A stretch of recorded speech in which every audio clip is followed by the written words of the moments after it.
drug chemical warfare being used all over the world. So the struggle we face today, the demonstrations we have today, is not just about Los Angeles or California or the United States. It's a global struggle. Because the same tactics used in LA have been exported all over the world.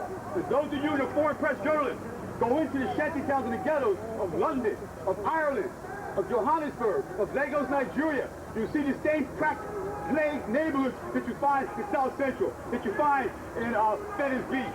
So in terms of our future plans and strategies, we plan to develop a global movement to stop the flow of drugs by these so-called phony anti-communist movements. They yell out rhetoric about anti-communists, and the CIA and government agencies greenlight them to commit mayhem, break every goddamn law in this country, just because they're running around saying they're so-called anti-communists.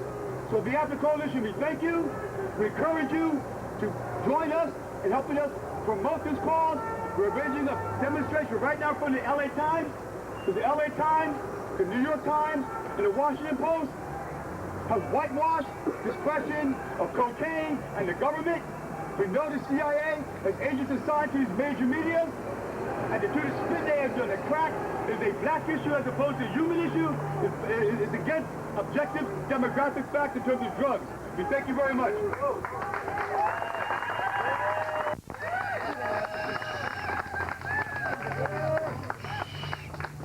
I'd like to thank the spokespeople for the coalition. I think it's vital that people carry this forward. The next immediate action after today's demonstration will be a teach-in on March 15th. Saturday, March 15th, the coalition is co-sponsoring a teach-in at Fairfax High School featuring Dr. Alfred McCoy, Peter Dale Scott, Gary Webb, and numerous other authorities, global authorities on this question will be speaking about the role of government in the distribution of drugs. Our next speaker this morning will be Celerino Castillo III. Celerino Castillo III is a former Vietnam veteran. He's a former agent of the Drug Enforcement Administration who was a personal eyewitness to these crimes being committed and was ordered by his superiors to keep quiet rather than to expose it. He refused to do that. He's here today to speak out and to share his personal knowledge with you. Celerino Castillo. First of all, I want to thank everybody for inviting me down here. I'm down here for the first time to try to show you an agent's view of what happened down in Central America. If our foreign policy failed anywhere in the world, the time and date would be 1985-86, and it would be Salvador and Guatemala. We trained some of the worst human rights violators in the world. I was there. I was present. I documented it. I have pictures. I have original passports of people that were murdered and killed with the knowledge of the CIA and the DEA before and after. And I am here to also tell you not to trust the government when they are going to try to attempt to conduct an investigation. There was one on the IOB report, the Intelligence Oversight Board, where President Clinton requested to find out if any of our agents were involved in atrocities. And they were. And for the first time ever, the CIA had to be accountable for what happened. But they failed to go further. I have case file numbers, pictures, times and dates of other incidents where people were murdered down there with the knowledge of the CIA and the DEA. Also, I have with me a document dated May of 1986 by the administrator of the Drug Enforcement Administration, a letter to U.S. Congressman Dockett, where he flatly denies that the DEA ever, quote unquote, had never engaged in joint narcotics operations with the Guatemalan military G2 intelligence. Who is the Guatemalan military intelligence? It's owned and operated by the CIA. They're some of the worst human rights violators in the Western Hemisphere. The same people that I worked with the CIA in Guatemala, I worked in Salvador. The same individuals. I was able to document also a lot of the atrocities that happened at Ilopango Airport with narcotics trafficking. I got a cable from Costa Rica requesting for me to check out hangars 4 and 5 at Ilopango. Well, guess who they owned it? Oliver North, Felix Rodriguez, a.k.a. Mex Gomez. They were running dope out of Ilopango, guys. That's where the Gary Webb story came in. It all came out of Ilopango, and I was there from 1985 to 1990, and I documented it. I have the evidence. While the Kerry Committee was conducting its investigation, not once did my phone ring. And to this day, it will not ring because they don't want to know the truth. People say I have the smoking gun. I have the evidence.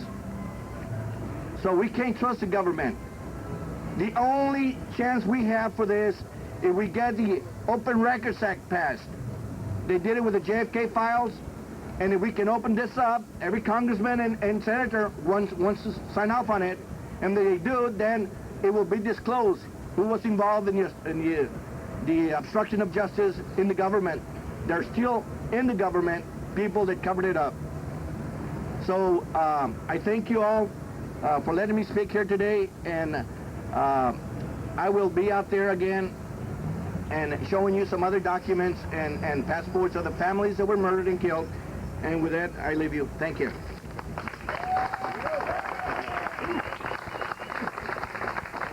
I'd like to thank Mr. Castillo for his courage in stepping forward and in raising these truths out to us. He'll be available at the end of the press conference, as will the other speakers, for questions and answers. We'd like you to hold the questions until the end. I'd like to introduce now Sweet Alice Harris of Parents of Watts, Joe Madison, who is currently on a hunger strike, a national board member of the NAACP, and Javier Rodriguez, a longtime human rights activist here in Los Angeles, who has been sending human rights delegations down to Central America and to Mexico for many years.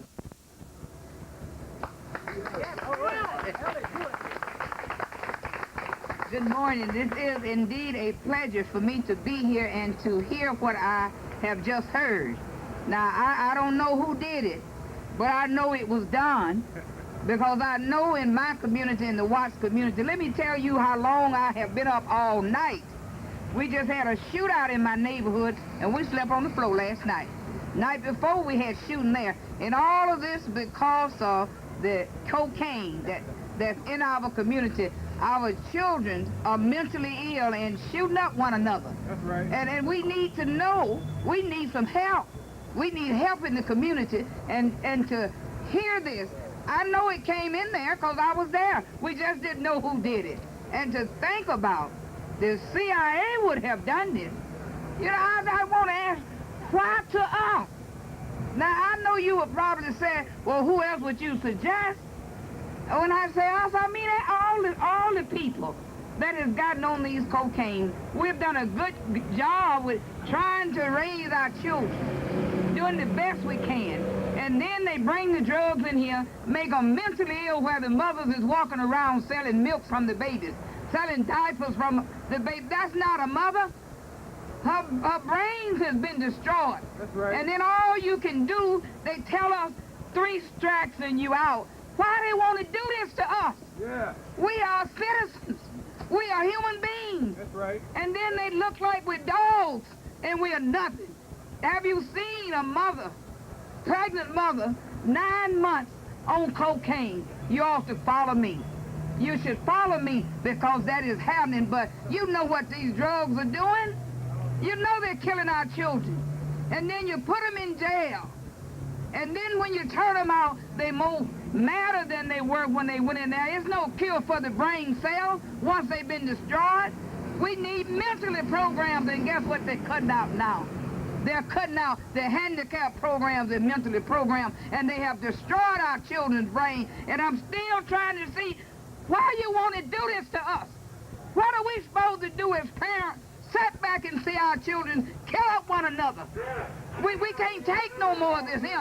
Somebody got to do something. That's right. We done prayed and we done all we know to do, and you still look like we dogs and act like we are nobody. We are somebody.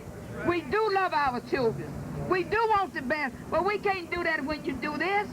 Bring it in and dump it in here and put it on them, and then when they get hooked, you put them in jail, and then you get paid to keep them in jail. Yeah. That's terrible. That's right. Terrible. Go ahead, that's right. I don't understand this him. That's right. These are our babies. That's right. They have a chance to live. And yet you don't want them to live. And then you look at us and say, oh, you know they're out of order. Yes, I'm out of order. I'm mad as hell. That's right. I'm mad. And you ought to do something about it. I'm going to stay mad until we can get some programs in there to help our children. Well, it takes a whole village, you know, to raise the child. We understand that. But what happens when the village is dead? That's right. What happens then? And then you sit around and act like you don't know what's happening. And then you're scared to come out there where it's happening, but you wasn't scared to send the drugs in. Somebody sent the drugs in. We don't own no airport. The ones that selling the drugs don't even have a bicycle. Right. I know it. I've been there 40 years. 40 long years working hard. And I thought it was us. The parents didn't care, and the parents made a mistake. Where did we go wrong? And to find out this thing was planned. This was planned. Well, I tell you what. If you don't unplan it, it's going to be in your neighborhood next. That's right. It's going to be in your home next. Right. And it hurts. It hurts to see your children, and you can't do nothing about it. That's right. I thank you. Thank you. Thank you, sweet Alice Harris. This is Brother Joe Madison from Washington, D.C. Brother Joe Madison from Washington, D.C., a national board member of the NAACP. He's been on a hunger strike together with Dick Gregory for 130 days, twice arrested in front of the CIA headquarters, and one of the masters of ceremonies at today's rally. Joe Madison. Thank you. Thank you. I've come from Washington, D.C.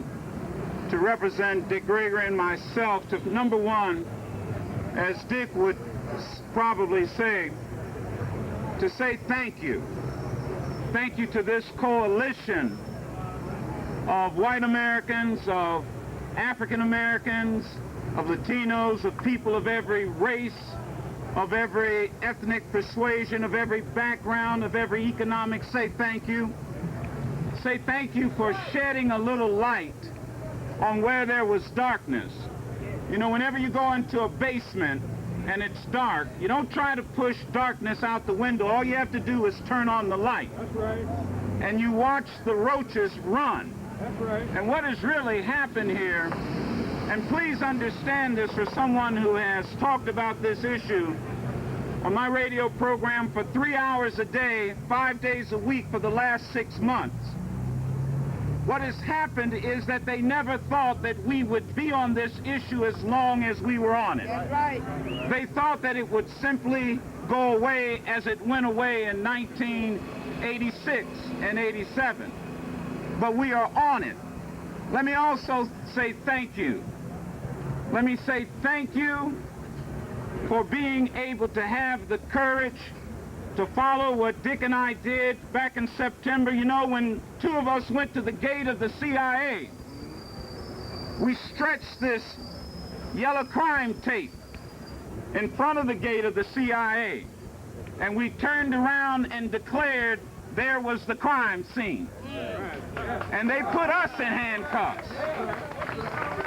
Now, I'm here not to condone those who have used drugs, those who have sold drugs, those who have pushed drugs. But I am saying to you that if Rick Ross can be in jail for the rest of his life, Blandon needs to be in the cell next to him. If 65% of the people who use crack cocaine are white Americans, and 88% of those who are arrested and incarcerated are black Americans, something's wrong. That's right. That's right. Something's wrong when you have to sell 100 times more powder cocaine than you do crack cocaine. Cocaine is cocaine. That's right. Powdered sugar is the same as cubed sugar. It's just in a different form. That's right. But I've come by here today to say thank you and to understand that just as we went to jail and we are now on a 135-day hunger strike, we want this coalition to know that we will continue not to eat any solid food until the truth comes out. Now, that's not to say until there's an investigation. Yes, sir. You see, understand what's happening in Washington right now. Porter Goss is the chairman of the House Intelligence Committee. Porter Goss is a former CIA operative in Latin America, from Latin America. Porter Goss is waiting for the Inspector General to complete the investigation. But the Inspector General, the CIA, does not have subpoena power. The Intelligence Committee of the House has subpoena power. So we are asking for two things. One is that you support Maxine Waters' call in the next couple of weeks for a Documents Act legislation. No one should oppose that. Put the documents on the table and let the light be shown. Yes, sir. And number two, call on the House and the Senate Intelligence Committee beginning today Yes, sir. to use their subpoena power to call Celly Castillo to testify. But ladies and gentlemen, do you know what they want him to do? They want him to testify behind closed doors so that he would have to be gagged. We want him to testify, show what he has right in full view. And finally, let me say thank you, Brother Casey, for coming out. He's over there. I see him. He's a hero. There aren't too many in the media that stand up the way he does. I love you. I appreciate it. And let's keep the light on. Yes. Shine the light. Shine the light. Shine the light. Shine the light. Brother Javier Rodriguez, a local human rights activist, international figure in struggles for human rights throughout Latin America and Mexico. On behalf of the Latino community, Yes, sir, speak. let me thank the members of the media for being here today. Let me say that we, Latinos, the organizations, the activists, know the effects, the destruction that drugs, alcohol, tobacco, heroin, cocaine has created in our communities. It is ripping our communities Yes. apart. Yes, it is. It is tearing at the moral fiber and spirit. All efforts to stop the flow from the border to our barrios has failed. When our community, the activists, the organizations have attempted to stop the flow, it was not and it has not been the drug dealers who prevented us from stopping it. It was the U.S. government. And let me mention a case in point, because last year on July 6th was the 25th anniversary of the case of Los Tres del Barrio.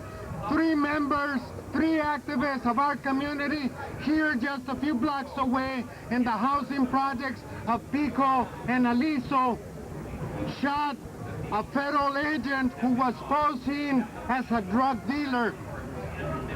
Throughout the trial, throughout the case, we found out that they were infiltrating us. They were attempting to stop our community because our campaign lasted 3 months and it was very effective in stopping. We canceled all the drug flow at that time in an immediate community of the housing projects in Boyle Heights for about 10,000 residents. Let me also say that today in the LA Times, our friendly newspaper, which I write for sometimes, there's this headline, Mexican Army agents to replace Baja police. You are all aware of the corruption in the Mexican justice system and the police, but it's also in the Army. So now we have the Army just next door controlling the interdiction.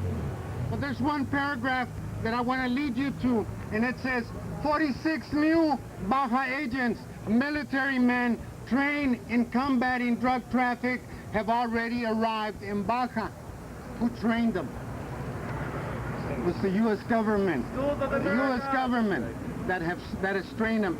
Now, if in our communities, if in our barrios, in the ghettos, throughout the country, the U.S. government and its police forces have failed, how can they go train Mexican police and Mexican army? It is all a false lie. It is a trick. We will not fall for it. Let me close by saying I want to thank you all. I want to thank the coalition of which I am a member, and I think we're going to move on and we're going to expose it, and we're going to take it also to the Latino community. Thank you. Yes, sir. Thank you, Javier Rodriguez. I want to say that every year the CIA is taking $33 billion out of your pockets and spending that money around the world and in this country to destroy human rights and to commit crimes against humanity. We want to dismantle the CIA. We do not want them to carry out these crimes. One more minute in our name. I'd like to introduce today Dr. David Sabo, the victim of one of those crimes, a man whose brother was assassinated because of what he discovered about the CIA involvement in drug dealing inside this country. Dr. Sabo.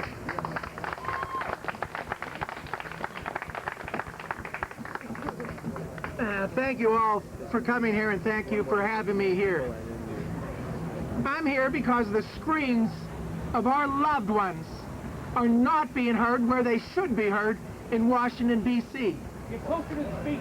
My brother was ready to scream after he found out CIA involvement at El Toro Marine Corps Air Base, where he was third in charge. He was chief of operations for entire Western Area Marine Air. He was a highly decorated Marine Corps officer and had the highest fitness reports in the history of the United States Marine Corps. He was in charge of all anti-terrorism activity on the base at El Toro during Desert Storm and Desert Shield, but he was also in charge of the deployment of men and materiel to the Persian Gulf. In the course of this operation, he noted that there was quite a bit of irregular activity, but he kind of thought that this was in preparation of war. However, then he became aware of illegal criminal activity that was being performed on the base at El Toro. And he went to his two only superiors and said, I won't tolerate this, and I'm going to go public. And they told him, you will never go public. And they said that 12 hours before his wife found him dead in his backyard on the base at El Toro. He was clubbed to death. His head was caved in. His lungs were filled with inhaled blood. His arms were covered with blood, but there was not one drop of blood on his body. It was said that he committed suicide because he was depressed. This was a fighter pilot with 221 combat missions in an A-6 intruder in Vietnam. This was the man who was expected to become the Assistant Commandant of the Marine Corps.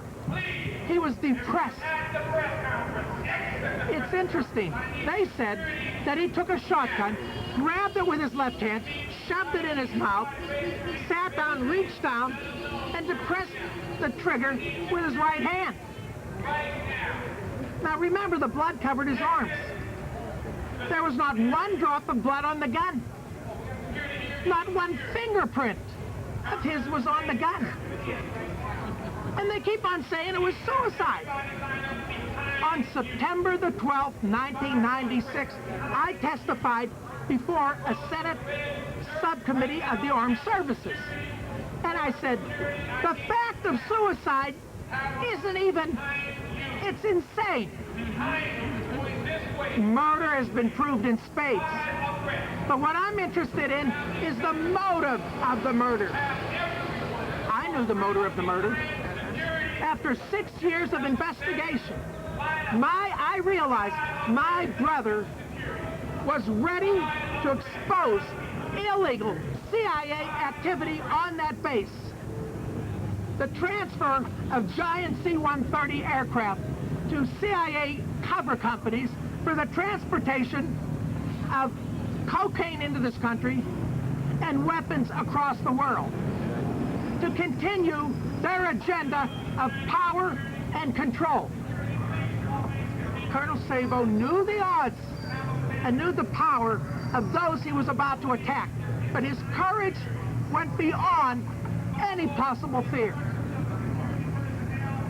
I'm not going to go too much longer now, but we'll address other issues later on. But I want to ask that we all together maintain the courage that is necessary to expose these illegal agencies, but even more importantly, to demand that our senators, who won't even talk to me anymore, that our congressmen, who won't even recognize me anymore, own up.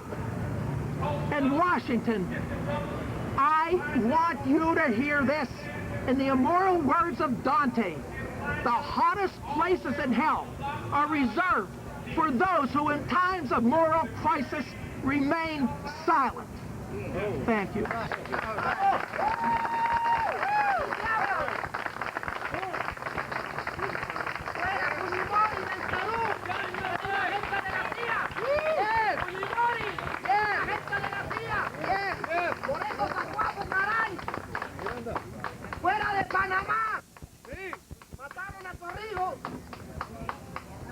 Thank you very, very much, Dr. Sabo. You know, we're here to mourn your loss and the loss of thousands of lives at the hands of the CIA. It's inevitable if the CIA has assassinated people around the world that those assassinations will reach right back here into our communities. And so we're outraged about this, and we intend that it will stop. I'd like to ask if there are people here participating in our rally that they join the march at this point, because the marchers are stepping off. We'll be marching to picket Los Angeles Times and on over to the federal building directly to take this message to the CIA and to the federal offices over there, as well as to speak out in solidarity to the people who are locked up not 2 blocks from here inside the federal jail, who are locked up on long sentences on these charges as part of this phony war on drugs. Who are the real criminals? The real criminals are in the CIA, carrying out the kinds of crimes Dr. Sabo just talked about. I'd like to bring forward to the microphone, if she's here now, Irene Lloyd. Is Irene Lloyd here? Not here. Ralph McKnight will be speaking to us, as well as Mauricia Miranda. Is Dr. Maida Chamberlain here, or a spokesperson for Dr. Chamberlain? Okay, Ralph McKnight. First, I want to thank Sabina Virgo, Quasi. Yes. I will. Quasi, Salimar, and the rest of the coalition for staging this event. I chair the Rainbow Caucus for the California Democratic Party and the Pasadena chapter of BAPAC. I'm simply here to say that while there are a lot of folks out there who are saying that we need some answers, we need to find out what happened, I say that the CIA is guilty. I say they're guilty of this as well as they were guilty of the death camps in Nicaragua, and as much as they were guilty in the torture chambers in Iran. I want to thank you very much. I'm keeping this brief because we have a lot of other folks to speak. Thank you. Thank you very much. Actually, I'd like to bring forward this time Michael Rupert. Michael Rupert is a former officer of the Los Angeles Police Department, a man who was forced out of the department because of his exposures of the role of the CIA in trying to suborn him and other officers within the LAPD to carry out the nefarious tasks of the CIA. Illegally in this country. In both cases, I declined. The first time because I knew using LAPD as a cover was illegal, and the second time because I had discovered that the agency was complicit in bringing heroin and cocaine into this country. Under death threat and constant harassments, I was forced out of LAPD in 1978. Complete details of those events were published in the Los Angeles Herald-Examiner in front page stories on October 11th and 18th, 1981. On October 26, 1981, I sat in Craig Fuller's office in the West Wing of the White House. And I said, CIA is complicit in bringing drugs into this country, and it is wrong. For nearly 2 decades, I have investigated and researched the CIA's involvement in drug trafficking. My investigations, funded from my own pocket, have uncovered dozens of witnesses, including U.S. Army Special Forces veterans and documentary support for my charges. Most of my documentation has been supplied to Congresswoman Maxine Waters, Congresswoman McDonald, the House Select Intelligence Committee, and the Senate Select Intelligence Committee. It has also been provided to the Center for International Policy in Washington, D.C., headed by former Ambassador Robert White.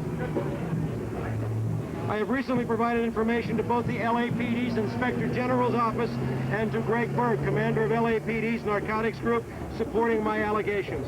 I have also issued a written waiver to Chief Williams at LAPD asking that he release all of the internal affairs investigations as a result of complaints that I made and all of my personnel records to you. Because of the cost of reproduction, I cannot make the material available, but we'll try to make arrangements later. For 18 years, I have had relationships with a number of Los Angeles Times reporters, especially and including David Rosenzweig, who until recently was assistant managing editor. I was a major source for the LA Times coverage of the PDID, Public Disorder Intelligence Division scandal. As a freelance journalist, I have been published in the Los Angeles Times, as well as the LA Weekly and the Los Angeles Daily News. Over the years, I have not only given David Rosenzweig more than 1,000 pages of documentation that CIA was dealing drugs, I have also given him information corroborating that from within his own files in his own paper. I have here documents which he furnished me, including one with a handwritten cover note in his handwriting. Los Angeles Times Lexus printout. This is from a Los Angeles Times computer, which indicate that the LA Times had evidence of CIA drug dealing and illegal relationships with the LAPD, but they deliberately chose not to print stories which were clearly in the public interest and well documented by any measure of journalistic sourcing requirements.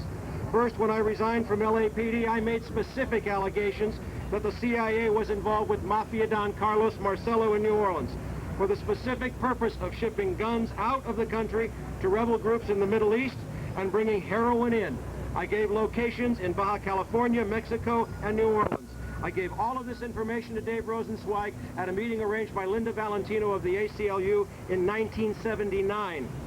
On November 15th of 1979, the Los Angeles Times reprinted this story by Newsday reporter Tom Renner, which discussed sensitive Senate hearings looking into Carlos Marcello's involvement in dealing guns for drugs, including Mideast groups. The appearance of this story was significant enough that Dave Rosenzweig attended a meeting with my attorney, Bill McCord, and acknowledged that it represented substantive corroboration for my allegations. In subsequent conversations with Tom Renner at Newsday, I learned that he had in his files names of LAPD intelligence officers about whom I had made complaints a year earlier. Specifically, I refer to Charles Norman Bonneau of the Organized Crime Intelligence Division. The LA Times never printed a word. Second, when I resigned, I alleged in complaints and other documents that key LAPD officers, all of whom had served in Organized Crime Intelligence Division, were either contract employees or deep cover assets of the CIA, and that they were involved in helping CIA protect drug operations inside the United States. Their names were Lee Goforth, Charles Norman Bonneau, and John Xavier Vach.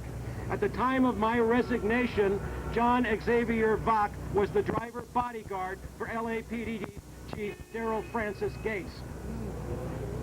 I have here LA Times stories from 1984 and 1985, which cover in detail how John Xavier Vach was convicted of moonlighting for the Central Intelligence Agency on city time. I think that's corroboration. The LA Times never printed a word. During the PDID scandal, which unfolded in the mid-'80s, the Times revealed and buried the fact that computers purchased by Western Goals were used to store and disseminate illegal intelligence files.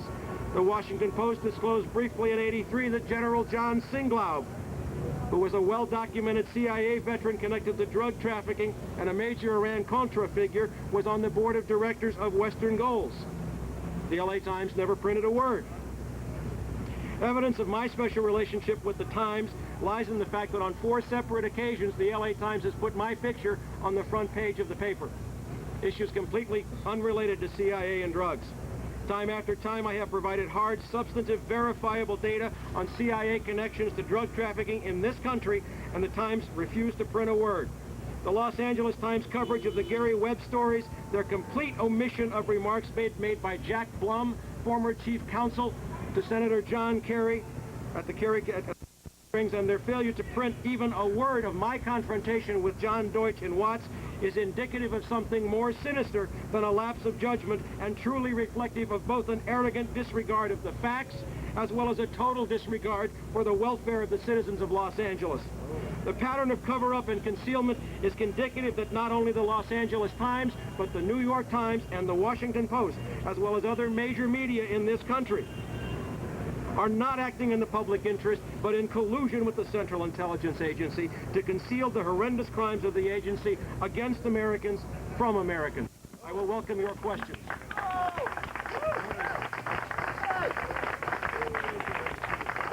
Thank you, Michael. This is a man whose life has been threatened repeatedly for the kinds of information he's disclosing to us today. It's vital that people take this information out to the rest of the community. We urge the media today to end the whitewash, to end the cover-up, and to take this word forward, to provide the kind of documentation that is available, a mountain of evidence, to end the snow job and end the whitewash.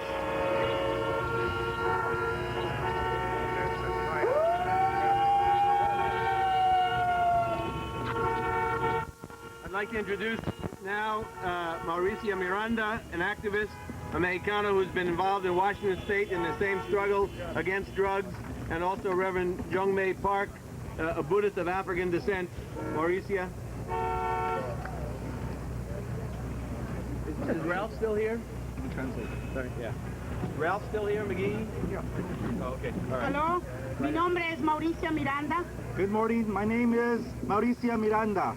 Soy activista I'm an activist de corazón from the heart por los derechos, for the rights. pero ahorita estoy But now I'm here, y quiero decirles and I want to tell you lo que mi abuelita me decía, what my grandmother told me. la mentira dura hasta que la verdad no llega The lies, the big lies are until y la verdad llegó. the truth ¿De dónde arrives. vino la droga?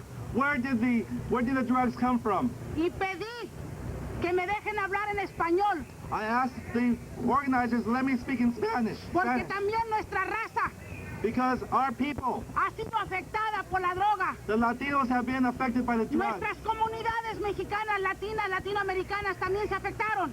Our communities, Latino, Mexican American, Chicanos, have been affected by the drugs also. Por lo tanto, debemos que tener voz And that means we have to have a voice y defender y luchar también juntos. and defend and fight collectively. Aquí estuvieron mexicanos y latinos, We are here, Latinos and pero se Mexicanos, mantuvieron callados, but we were silenced, sin voz. without a voice. Pero yo tengo coraje, But I am angry porque mi hijo iba a ir al UCLA. because my son was going to go to UCLA, La droga no lo dejó. but the drugs imported to LA didn't let him. Se quedó como un carpintero. He Tengo stayed mucho coraje. as a carpenter, and I'm very, very Y en mi upset. comunidad niños de 8, 10 años, hasta la edad de 50 están usando droga. And I see children from ages 8 to 50 years old being Viví por 32 años aquí, en United Neighbor Temple Boarding. using drugs and being here, and I've been here for 30 years, and now I see the effects of drugs on our Y community. quiero decirle a nuestra comunidad I want to tell our community que se levante en lucha también, that the community needs to rise up que defienda and la fight, juventud y el buen futuro, and to fight for the rights y of our que future, salgan las drogas de las escuelas. and that the drugs of the schools be taken out. No más drogas en las escuelas, No more drugs in the schools. no más en las comunidades. No more drugs in the communities. Gracias. Thank you. Thank you. This is Reverend Jungmei Park, a Buddhist of African descent. Good afternoon. I'm representing a Buddhist of African descent. If our government, very much the progressive of a humanitarian and the prosperity, it should tell us truth. Be honest with us. If honest with us, that means that make our country the greatest country in the world. I came from an Asian country. It's my dream and what a beautiful country in the United States, the democracy, freedom, the liberty. Now, the CIA and the politicians is involved in distributing cocaine and drugs in our own society. That is a shame. We have a red face to outside the world. It's a shame. This is not going to happen. The Buddhists believe a cause and effect. If the United States government and CIA did not true, it's not to be honest. It's a very big things they have to pay for it. That is so much regretted later on, but we don't want to do that. Right now, the United States government and CIA tell us true and be honest with it. Thank you very much.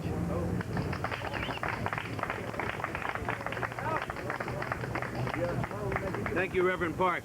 Our last speaker for the press conference this morning will be Ralph McGee. I just want to say that the whole thrust of this coalition from the first day has been that there is one single problem at home and abroad, and that we have to have a solution that deals with both of those simultaneously. We're here today because the CIA has been committing crimes against the people of Nicaragua simultaneously with the people of Los Angeles. That the CIA has been committing crimes and torture and assassinations. And as the brother Park said, Reverend Park, the consequences are there. Every action has a cause and an effect. And it is inevitable that if we are sending this agency out around the world to commit these dirty deeds, that they're going to bring those dirty deeds right back home to us. I'd like to introduce Ralph McGee, a man who was in the agency, learned firsthand about the crimes they were committing, and has dedicated his life to overturning that.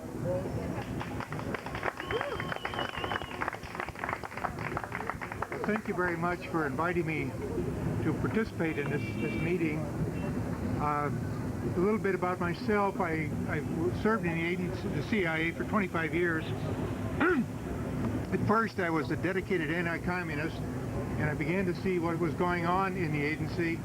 And for the last 7 or 8 years within the agency, I began protesting, seeing that nothing that I could do within the agency would stop it from what was happening, what it was doing. I left the agency and wrote a book about my experiences. It took me a couple of years to write the book, and it took 3 years to clear it through the agency because they didn't want it to get out. After that time, I began cataloging every CIA operation that I could, and I've compiled a database about the crimes of the agency. You will find that the history of the agency, from its operations in the late 40s through the operations in Southeast Asia in the 50s, through the operations in the Bay of Pigs, through the operations in Central America in the 80s and Afghanistan in the 80s. Each and every one of these major operations has produced a major increase in the drug traffic. The CIA's operatives, the CIA people who they were supporting, subsequently began dealing in drugs, increasing the drug traffic tremendously. We had, in the 50s, the Golden Triangle that created the drug flow into the United States, massive amounts of drugs going to our fighters in Vietnam. When that war ended, then you had the events in Central America. It's a CIA-created operation to overthrow the government of Nicaragua, and an accompaniment to that was this massive drug traffic from all of the countries of Central America. So you have a total history of major CIA operations producing, as a byproduct, the drug traffic.